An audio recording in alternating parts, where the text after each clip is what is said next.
Namaste children, welcome to science class. So today we are going to see the glands. So there is salivary glands. So last week எந்த topic வரைக்குமா நம்ம முடிச்சிருந்தோம்? Human digestive system பார்த்தோம். Next structure of the alimentary canal பார்த்தோமா? அதில் வந்துட்டு mouth, teeth, அது buccal cavity, mouth, teeth, then types of teeth, அப்புறம் ஆக்டிவிட்டி 1 அது வரைக்கும் பார்த்தோம். So now we are going to see salivary glands. Saliva அப்படிங்கிறது உங்களுக்கு என்னென்னு தெரியும் இல்லைங்களா? உமிழ் நீர், நம்ம வாயில் சுரக்கக்கூடிய அந்த உமிழ் நீர் அப்படின்னு சொல்கிறோம். இப்போ நம்ம பார்க்க போகிற டாபிக் என்னென்னா சலைவரி கிளான்ஸ். ஸோ இந்த சலைவரி கிளான்ஸில் வந்துட்டு 3 pairs of salivary glands are present in the mouth cavity. Mouth கேவிட்டினா உங்களுக்கே தெரியும், அந்த பக்கல் கேவிட்டின்னு சொல்கிறோம் இல்லைங்களா? அதுதான். உங்களுக்கு டயக்ராம் காட்டுறேன், ஃபஸ்ட்டு இதை கவனிங்க. Salivary glands, 3 pairs of salivary glands are present in the mouth cavity. They are parotid glands, sublingual glands and submaxillary or submandibular glands. Submaxillary and or submandibular ரெண்டுமே ஒன்று தாம்மா. அப்போ மொத்தம் 3 pairs of salivary glands இருக்குது in mouth cavity. அது என்னென்ன glands அப்படின்னா pairs of salivary glands, அதாவது ரெண்டு இருக்கும் அப்படின்னு அர்த்தம். parotid glands, sublingual glands, submaxillary or submandibular glands அப்படின்னு சொல்கிறோம். இதில் ஃபஸ்ட்டு நம்ம பார்க்க போகிறது என்னென்னா parotid glands. parotid glands are the largest salivary glands. இருக்கிறதுலே அதுதான் பெரிய அதாவது largest salivary glands அப்படின்னு சொல்கிறோம். which lie in the, அது எங்கே இருக்கும் அப்படின்னா cheeks. cheekனா கன்னம் இருக்குது பார்த்தீங்களா? நியர் டு த இயர், அதாவது காதுகளுக்கு பக்கத்தில் வந்துட்டு இந்த parotid glands வந்து இருக்குன்னு சொல்கிறாங்க. நான் டயக்ராமில் காட்டுறேன் உங்களுக்கு, அப்புறமா இதை ஃபஸ்ட்டு கவனிச்சிருங்க, அப்புறம் காட்டுறேன். ஸோ parotid glands அப்படின்னு சொல்லும்போது parotid glands are the largest salivary glands which lie in the cheeks in front of the ears. காது ஓரமாக உள்ளுக்குள்ளே வந்துட்டு அந்த கிளாண்ட் ப்ரெசண்ட்டாக இருக்குன்னு சொல்கிறாங்க. கன்னங்களில் இருக்கக்கூடிய காது பக்கத்துலேயே இருக்கும். So parotid glands are the largest salivary glands which lie in the cheeks in front of the ears. In க்ரீக்கில் சொல்லனா பேர் அப்படின்னா நியர், ஆர்டிட் அப்படின்னா இயர் அப்படின்னு சொல்கிறாங்க. Near to the ear. புரிஞ்சுதுங்களா? ஸோ இப்போ என்ன பார்த்தோம்? Salivary glands 3 pairs of glands present ஆகிருக்கு நம்மளோட மவுத் கேவிட்டியில். அது என்னென்ன கிளான்ஸ், அந்த பேர் என்னது? parotid glands, sublingual glands, submaxillary or submandibular glands. அதில் parotid glands தான் இருக்கிறதுலே லார்ஜஸ்ட் gland அப்படின்னு சொல்கிறோம். அது எந்த இடத்துல அமைஞ்சிருக்கு அப்படின்னா which lie in the cheeks, கன்னத்தோட ஓரத்தில், அதாவது காதுக்கு நியர்பை இருக்குது. லை இன் த சீக்ஸ் இந்த நியர் டு த இயர்ஸ். இன் க்ரீக்கில் அதோட மீனிங் என்ன சொல்கிறாங்க? பேர்னா நியர், ஆர்டிட்னா இயர் அப்படின்னு சொல்கிறாங்க. So near to the ear. அடுத்த கிளாண்ட் என்னம்மா? Sublingual glands. சப்லிங்குவல் கிளாண்ட்ஸ் அப்படின்னு சொல்லும்போது are the smallest glands and lie beneath the tongue. நம்மளோட நாக்குக்கு அடி பகுதியில் அந்த கிளாண்ட் வந்து ப்ரெசென்ட் ஆகிருக்குமா. So sublingual glands are the smallest glands and lie beneath the tongue. அடுத்தது சப்மாக்சிலரி ஆர் சப்மாண்டிபுலர் கிளாண்ட்ஸ் அப்படின்னா lie at the angles of the lower jaws. So இந்த டயக்ராமில் பார்த்தீங்கன்னா புரியும் உங்களுக்கு. இதுதான் வந்து என்னென்னா parotid gland. இந்த இடத்துல இருக்குது பாருங்கள், this is a parotid gland. Then next வந்துட்டு என்ன சொல்லியிருக்காங்க? இது வந்து சப்மாண்டிபுலர் கிளாண்ட், அதாவது இதுக்கும் இடையில இப்படி இருக்குது பார்த்தீங்களா, அரேஞ்ச் ஆகிருக்குல்ல. ஸோ அதுதான். அடுத்தது சப்லிங்குவல் கிளாண்ட். சப்லிங்குவல் கிளாண்ட்ஸ்னால் இது நாக்குக்கு அடியில் இருக்கக்கூடிய கிளாண்டு. கிளாண்டுன்னா உங்களுக்கு ஆல்ரெடி நான் சொல்லியிருக்கேன், சுரப்பிகள் அப்படின்னு சொல்லியிருக்கேன். ஸோ அது வந்து என்சைம்ஸை செக்ரீட் பண்ணும். So sublingual glands are the smallest glands and lie beneath the tongue.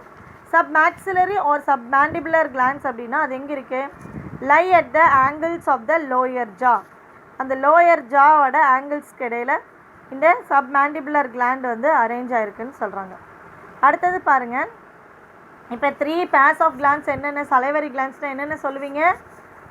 parotid gland இருக்கிறதுலே லார்ஜஸ்ட் கிளாண்ட் அதுதான். அது எங்கே இருக்குது? எந்த இடத்துல இருக்குது? நியர் டு த இயர், சீக்ஸில் நியர் டு த இயரில் இருக்குது. அடுத்தது சப்லிங்குவல் கிளாண்ட்ஸ், அது beneath the tongue, it is a smallest gland அப்படின்னு சொல்கிறோம். அடுத்தது சப்மாக்சிலரி ஆர் சப்மாண்டிபுலர் கிளாண்ட்ஸுங்கும் போது lie at the angles of the lower jaws. அடுத்தது the salivary glands secrete a viscous fluid. அதாவது சலைவரி இந்த 3 கிளான்ஸும் சேர்ந்து எதை செக்ரீட் பண்ணுதுன்னா நம்ம வாயில் வரக்கூடிய இந்த உமிழ் நீர் சொல்கிறோம் இல்லைங்களா, அந்த உமிழ் நீரை இது வந்து செக்ரீட் பண்ணுது, சுரக்குது அப்படின்னு சொல்கிறோம். எது அந்த உமிழ் நீரை சுரக்க வைக்குது நம்மளுக்கு? Salivary glands. So the salivary glands secrete a viscous fluid. அந்த உமிழ் நீர் வந்து எப்படி இருக்கும்? கொஞ்சம் வந்துட்டு ஒரு மாதிரி பிசு பிசுப்பாக அந்த இருக்கும், சரிங்களா. Salivary glands secrete a viscous fluid called saliva, அதுதான் உமிழ்நீர் அப்படின்னு சொல்கிறோம். அப்ராக்சிமேட்லி எவ்வளோ சுரக்குது? 1.5 லிட்டர்ஸ் பர் டே. ஒரு நாளைக்கு எத்தனை லிட்டர்ஸ்மா செக்ரீட் ஆகுதான்? 1.5 லிட்டர்ஸ். அது எதுக்கு யூஸ் ஆகுதுன்னு பாருங்கள். இட் டைஜஸ்ட், எதை வந்து செரிமானப்படுத்துது? ஸ்டார்ச். ஸ்டார்ச் அப்படிங்கும்போது it is a very complex molecules, சரிங்களா. அதாவது கார்போஹைட்ரேட்ஸ், அதை தான் சொல்கிறோம். By the action of the enzyme ptyalin. So அதாவது அதில் என்சைம் என்ன இருக்குது? டியாலின். இல்லைன்னா அது வந்து என்னென்னு சொல்கிறாங்கன்னா அமிலேஸ். அது வந்து என்னென்னு சொல்கிறாங்கம்மா? அமிலேஸ் இந்த saliva.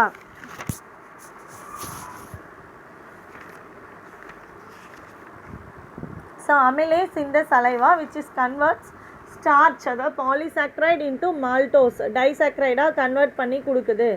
Saliva also contain and antibacterial enzyme. நம்ம சலைவாவில் என்ன ப்ரெசென்ட் ஆகிருக்காமா? Antibacterial enzyme called lysozyme. அதுக்கு பேர் என்னம்மா? லைசோசைம். ஸோ அப்போது the salivary gland secrete a viscous fluid called saliva. Approximately எவ்வளோ சலைவா செக்ரீட் ஆகுது நமக்கு? 1.5 litres per day. 1.5 litres per day. It digest starch, அதாவது காம்ப்ளெக்ஸ் மாலிக்யூலை டைஜஸ்ட் பண்ணி கொடுக்குது. Digest starch by the action of என்ன enzyme அதில் இருக்கான்? அமிலேஸ், அதாவது டியாலின்கிற என்சைம் இருக்கிறதுனால. So starch by the action of the enzyme ptyalin amylase in the saliva which converts, அந்த அமிலேஸுங்கிற அந்த என்சைம் வந்து எதை கன்வெர்ட் பண்ணுதான்? Which converts starch polysaccharide into maltose, டைசாக்ரைடாக கன்வெர்ட் பண்ணி கொடுக்குது. சலைவா ஆல்சோ கண்டைன் அண்ட், சலைவாவில் இன்னும் என்ன இருக்குது? ஆன்டிபாக்டீரியல் என்சைமும் இருக்குது. அதுக்கு பேர் என்னன்னு சொல்கிறாங்க? லைசோசைம். ஆன்டிபாக்டீரியல் என்சைம், அதுக்கு பேர் லைசோசைம். அதுதாம்மா. So the salivary gland secrete a viscous fluid called saliva, approximately 1.5 liters per day. It digests starch by the action of the enzymes tialin in the saliva, which converts starch polysaccharide into maltose disaccharide convert பண்ணி கொடுக்குது. Saliva also contain antibacterial enzymes இருக்குது. அதுக்கு பேர் lysozyme. அடுத்தது tongue. டங்னா நமக்கு நல்லா தெரியும். என்னது டங்னா? நாக்கு. So the tongue is a muscular. அது எப்படி இருக்குது? Tongue is a muscular and sensory organ. நம்ம சுவைக்கக்கூடிய உணவுகளை, நம்ம சாப்பிடக்கூடிய உணவில் இருக்கிற டேஸ்ட்டை வந்து நம்மளால் தெரிஞ்சிக்க முடியுது. இனிப்பு, கார்ப்பு, அதாவது காரம், இனிப்பாக இருக்குது, கசப்பாக இருக்குது, வாயிலே வைக்க முடியல அப்படின்னுலாம் சொல்கிறோம் இல்லைங்களா, அந்த டேஸ்ட்டு. ஸோ அப்போ அந்த உணர்வை வந்து கொடுக்குது எது? இந்த tongue. So tongue is a muscular sensory organ which helps in mixing the food. அது எதுக்கு நமக்கு யூஸ்? அது வாயில் போட்டு நம்ம நல்லா சூ பண்ணுறோம், மெல்றோம். அந்த மெல்றும் போது அந்த சலைவாவோடு சேர்த்து அந்த நாக்கு வந்து நமக்கு உதவியாக இருக்குதுன்னு சொல்கிறாங்க. So the tongue is a muscular sensory organ which helps in mixing the food with the saliva. நம்ம வாயில் போடக்கூடிய உணவை நல்ல சலைவாவோடு சேர்த்து கலந்து மிக்ஸ் பண்ணி நம்ம வந்து உள்ளே எடுத்துகிட்டு போகிறது வந்து இந்த டங்கோட வேலை தான். So tongue is a muscular sensory organ which helps in mixing the food with the saliva. The taste buds, அந்த நாக்கில் வந்துட்டு சின்ன சின்ன அப்படியே புள்ளியாக இருக்கும். நம்ம போய் க்ளோஸ்அப்பில் பார்த்தீங்கன்னா நாக்கு அப்படி மடித்து பார்த்தீங்கன்னா தெரியும். அப்படி குட்டி குட்டியாக சின்ன சின்ன டாட்ஸ் டாட்டாக இருக்கும். அதில் என்ன அப்படின்னா அதுதான் வந்து டேஸ்ட் பட்ஸ் அப்படின்னு சொல்கிறாங்க. Taste buds on the tongue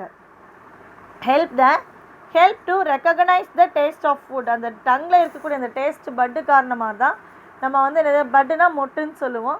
அந்த நாக்கை நல்லா மடக்கி நீங்கள் போய் கண்ணாடியில் பார்த்தீங்கன்னா தெரியும். அப்படியே சின்ன சின்ன குமிழ் மாதிரி, அதாவது சின்ன சின்ன பட்டு மாதிரி நீட்டிகிட்ருக்கும்.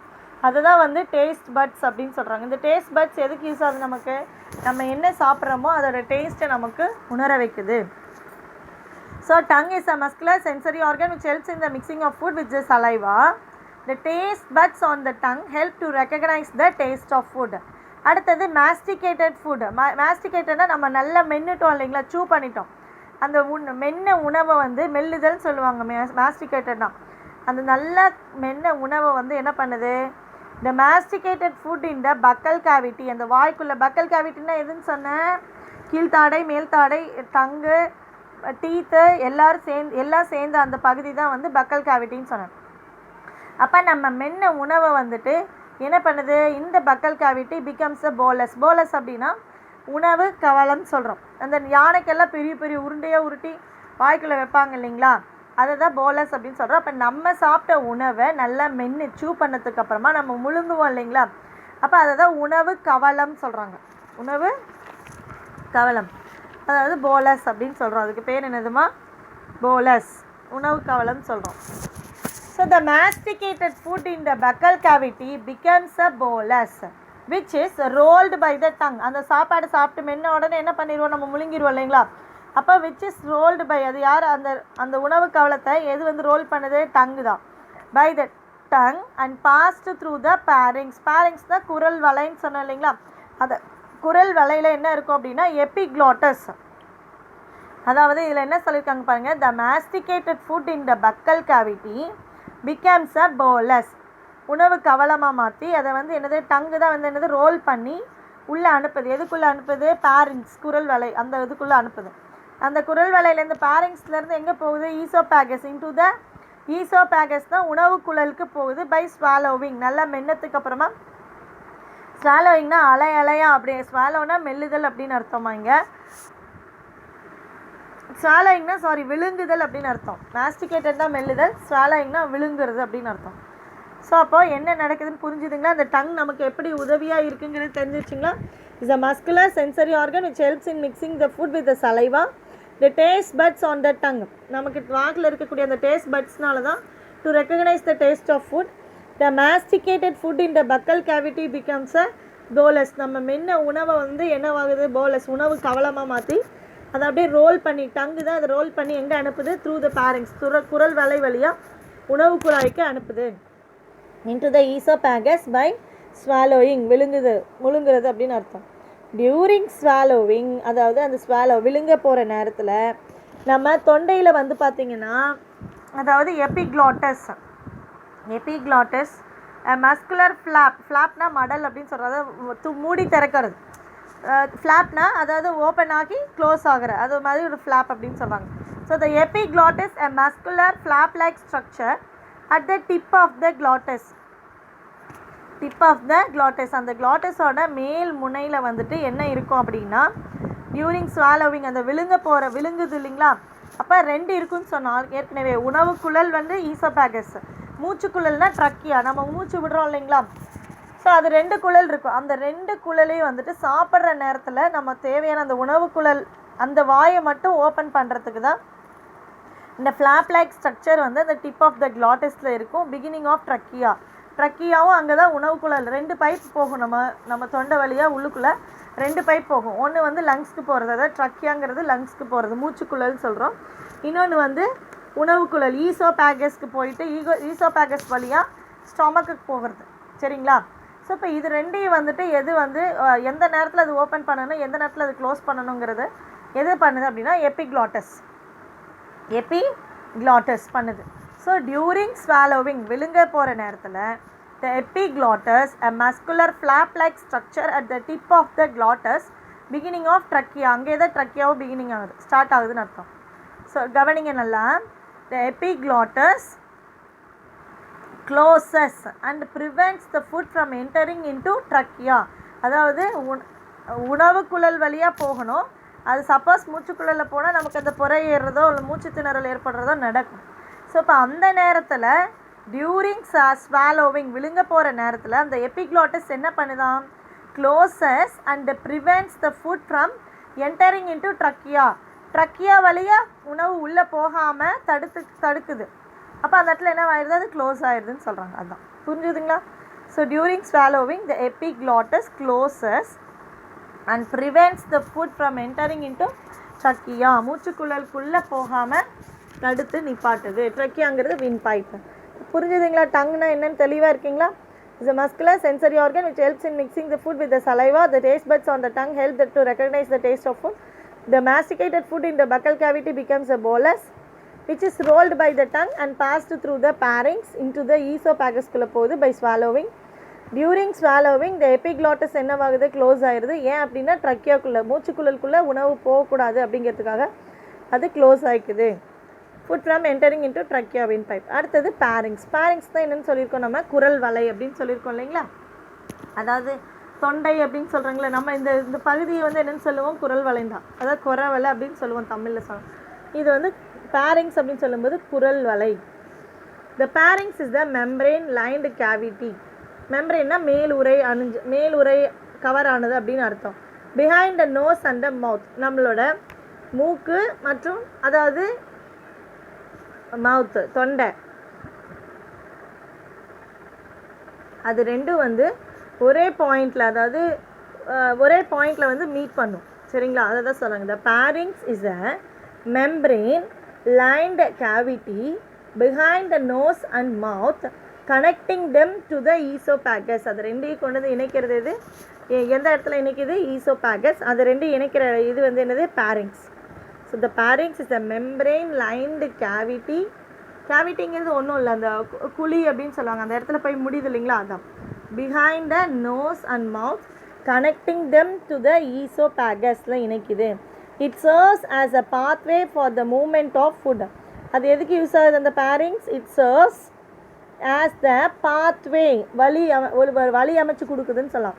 Pathway for the movement of food from the mouth to oesophagus. வாயில் நம்ம உணக்கூடிய உணவை நல்லா மென்று அதை முழுங்கும்போது அந்த ஈசோபேகஸ்க்குள்ளே கொண்டு போய் என்டர் பண்ணுது இல்லைங்களா, உணவு குழலுக்குள்ளே அனுப்புது இல்லைங்களா, அதுக்கு வந்துட்டு இது பாத்வேவாக இருக்குது இந்த பேரிங்ஸ். புரிஞ்சுதுங்களா, அவ்வளோதான். So pharynx is the membrane lined cavity behind the nose and the mouth connecting them to the esophagus. It serves as a pathway for the movement of food from mouth to esophagus. அடுத்தது esophagus. esophagus-ங்கிறது என்னது, உணவு குழல் சொன்னோமா, or the food pipe. esophagus or the food pipe is a muscular membranous canal. canalனா என்னது, கால்வாய் அப்படின்னு சொல்லுவோம் இல்லைங்களா, அதாவது ஒரு வழி அமைச்சு கொடுக்கறது அந்த மாதிரி.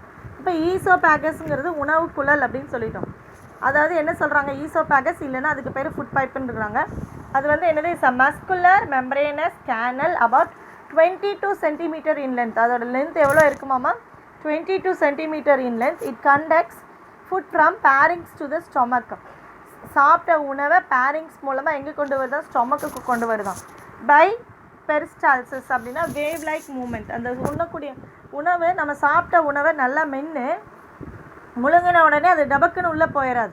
அது எப்படி இருக்குன்னா அப்படியே அலையலையாக பொறுமையாக மெல்லமாக என்ன பண்ணுவோம், அலையலையாக கொஞ்சம் பொறுமையாக கொண்டு வந்து சேர்க்கும் அப்படின்னு சொன்னோம். So oesophagus or the food pipe is a muscular membranous canal about 22 centimetre in length. It conducts food from pharynx to the stomach by peristalsis. Wave like movement. அது எப்படி, அந்த பெரிஸ்டால்சிஸ்ங்கிறது என்னது, wave like movement produced by the rhythmic contraction and relaxation. அந்த oesophagus அந்த உணவு குழல் வந்து என்ன ஆகும்னா சுருங்கி விரியும். அதான் கான்ட்ராக்ஷனாக சுருங்கிறது, ரிலாக்ஸேஷனாக விரியிறது. அப்படி சுருங்கி விரியும் போது நம்ம அந்த சாப்பிட்ட உணவு வந்துட்டு என்ன ஆகும் அப்படின்னா அப்படியே வேவ் மாதிரி, அலை மாதிரி உள்ள கொஞ்சம் கொஞ்சமாக பொறுமையாக போகுது அப்படின்னு சொல்கிறாங்கம்மா. எடுத்த உடனே போட்ட உடனே எப்படி மேலேருந்து ஒரு கல்லை தூக்கி போட்டால் தானே ஜப்பக்குன்னு கீழே வந்து விழுகுது இல்லைங்களா, அந்த மாதிரி இல்லாமல் நம்ம சாப்பிடக்கூடிய உணவை கொஞ்சம் கொஞ்சமாக அப்படியே வேவ் லைக் அலை மாதிரி. அது எப்படி ப்ராசஸ் நடக்குதுன்னா ரிதமிக்கில் கான்ட்ராக்ஷன், சுருங்கி மறுபடியும் சுருங்கும் போது உணவு மேலே நிற்கும், விரியும் போது கொஞ்சம் கொஞ்சமாக அப்படியே உள்ளே போகும்னு சொல்கிறாங்க. Relaxation of the muscular walls of alimentary canal. புரிஞ்சுச்சிங்களா? Oesophagus or the food pipe is a muscular membranous canal about 22 centimeter length. It conducts food from pharynx to the stomach by peristalsis, wave-like movement produced by the rhythmic contraction and relaxation of the muscular walls of alimentary canal. Next is stomach. Stomach அப்படிங்கிறது என்னென்னா is a wide J-shaped muscular organ located between the esophagus and the small intestine. அதாவது stomach, உங்களுக்கு diagram காமிச்சா இன்னும் நல்லா புரியும். Stomach அப்படிங்கும்போது already உங்கள் புக்கில் முன்னாடி டயக்ராம் இருக்கும் பாருங்கள். அது எப்படி இருக்கும், அந்த ஈசோபேகஸ்லேருந்து பார்க்கும்போது ஸ்டொமக் இஸ் அ ஜே ஷேப்பில் இருக்கக்கூடிய ஒரு மஸ்குலர் ஆர்கன். எதுக்கு இடையில இருக்குன்னா உணவு குழலுக்கும் ஸ்மால் இன்டெஸ்டைனுக்கும் இடையில இருக்கும் அப்படின்னு சொல்கிறாங்க.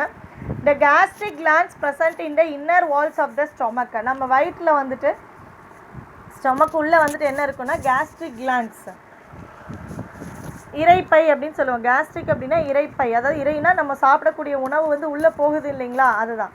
gastric glands present in the inner walls of the stomach and secrete gastric juice வந்து secrete பண்ணுதாம்.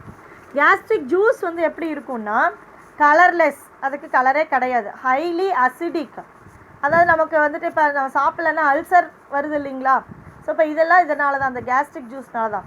Highly acidic and containing mucus. Mucus அப்படின்னா ஒரு மாதிரி நம்ம தமிழில் சொல்லணும்னா சளி அப்படின்னு சொல்லுவோம்மா, அந்த மாதிரியான ஒரு ஃப்ளூயிட் மாதிரி இருக்கும் அது கேஸ்ட்ரிக் ஜூஸ்.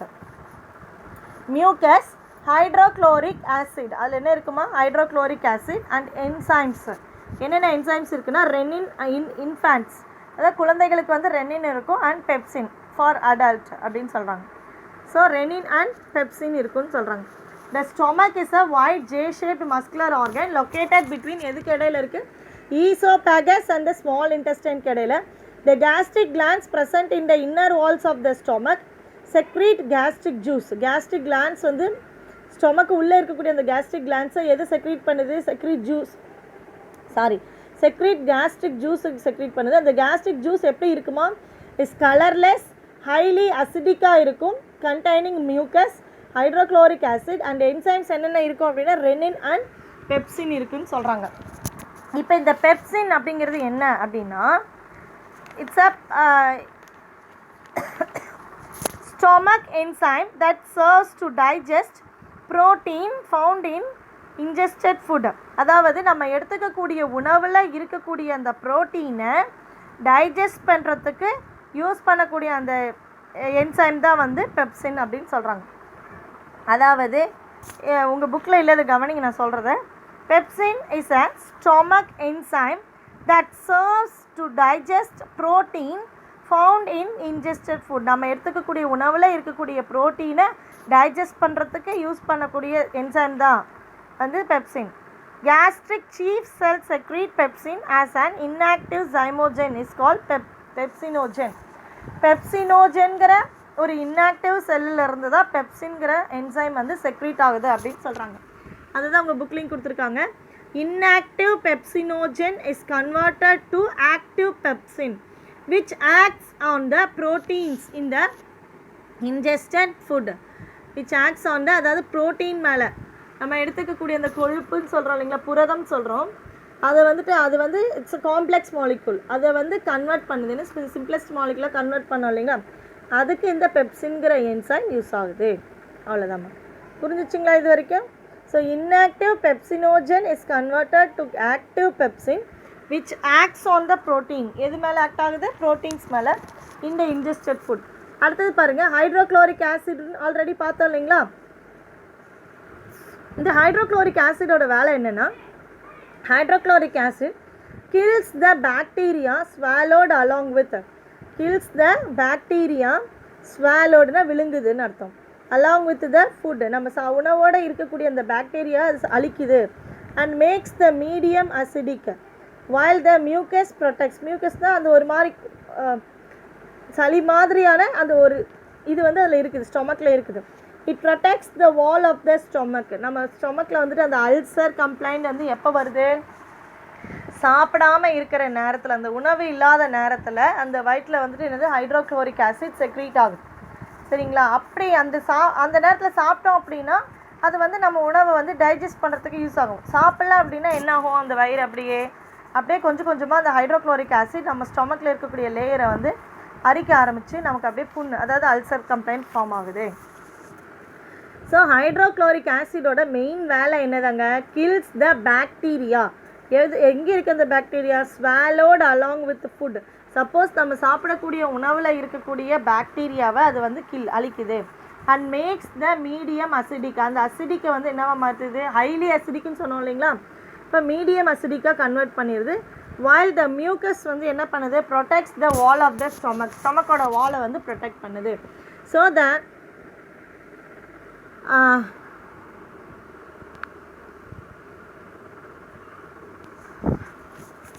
இதில் என்ன சொல்லியிருக்காங்கன்னா, acidic of the gastric juice, அதாவது the action of the gastric juice, அது என்னம்மா கொடுத்துருக்காங்க, The action of the gastric juice. Medium acidic while the mucus protects the wall of the stomach. The action of the gastric juice and churning of food. Churning அப்படின்னா இங்கே அதை சலித்தல்னு சொல்லுவாங்கம்மா. நம்ம சாப்பிடக்கூடிய உணவை வந்து டைஜஸ்ட் பண்ணி அனுப்பணும் இல்லைங்களா. So the action of the gastric juice and churning of food in the stomach convert the bolus into semi digested food. போலஸ்னால் அந்த உணவு கவலம் சொன்னோம் இல்லைங்களா. அந்த கேஸ்ட்ரிக் ஜூஸும் அண்ட் சர்னிங் ஆஃப் ஃபுட் இந்த ஸ்டொமக்கில் இது ரெண்டும் சேர்ந்து என்ன பண்ணுது, அந்த போலஸ் பெரிய கவலமாக இருக்கக்கூடிய அந்த உணவு கவலத்தை என்னவா மாற்றுது, into semi digested food call chyme. அதுக்கு பேர் என்னம்மா, semi digested food call chyme அப்படின்னு கன்வெர்ட் பண்ணி கொடுக்குது. The chyme moves to the intestine. இப்போ இந்த சைம் வந்து என்னவாகுது, இன்டெஸ்டைனுக்கு மூவ் ஆகுது. ஸ்லோலி த்ரூ த பைலோரஸ் வழியாக ஸ்லோவாக இன்டெஸ்டைனுக்கு மூவ் ஆகுது. மோர் டு நோ பாருங்கள், ரெனின் அப்படிங்கிறது ஒரு என்சைம். அது என்ன பண்ணுதுன்னா causes curdling of milk protein casein and increases the digestion of protein. So causes curdling of milk, அதாவது கர்ட்லிங் ஆஃப் மில்க் அப்படின்னு சொல்லும்போது அதில் வந்துட்டு அந்த ப்ரோட்டீன் இருக்குது இல்லைங்களா, அதை வந்து டைஜஸ்ட் பண்ணுறதுக்கு இந்த ரெனின் வந்து யூஸ் ஆகுது. So causes curdling of milk, பாலை தயிராக மாற்றுறது, அதில் இருக்கக்கூடிய protein casein and increases digestion of proteins, அந்த ப்ரோட்டீன்ஸோட டைஜஷனை வந்து இன்க்ரீஸ் பண்ணுதுன்னு சொல்கிறாங்க. அடுத்தது ரெனின் அப்படின்னு சொல்லும்போது கன்வெர்ட்ஸ் ஆன்ஜியோடென்சினோஜன் டு ஆன்ஜியோடென்சின்கிற என்சைமாக கன்வெர்ட் பண்ணி கொடுக்குது. And regulate the absorption of water and Na+ from glomerular filtrate. Glomerular ஃபில்ட்ரேட்னால் ஒன்றும் கிடையாதுமா. glomerular filtration is the bookல இல்லை கவனிங்க, is the process by which the kidneys filter the blood removing excess waste and fluids. இதுதான் வந்து glomerular filtration. So இந்த glomerular filtrationக்கு இந்த renin வந்து யூஸ் ஆகுது. converts angiotensinogen to angiotensin and regulate the absorption of water and Na+ from glomerular filtrate. So இது வரைக்கும் எடுத்தது புரிஞ்சுதுங்களா? டாபிக் கிளியராக இருந்துச்சுங்களா? 3 சலைவரி கிளான்ஸ் பார்த்தோம். டங்னா என்ன, பேரிங்ஸ்னால் என்னென்னு பார்த்தோம், ஈசோபேகஸ்னால் என்னென்னு பார்த்தோம்மா. நெக்ஸ்ட்டு அதில் வந்துட்டு செக்ரீட் ஆகக்கூடிய என்சைம்ஸ் என்னென்ன அப்படிங்கிறத பார்த்தோம். ஸ்டொமக்கில் செக்ரீட் ஆகக்கூடிய என்சைம்ஸ் என்னென்னங்கிறத நம்ம பார்த்தோம். அடுத்தது ரெனின் அப்படின்னா என்னென்னு பார்த்தோம். சரிங்களாம்மா? So thank you children.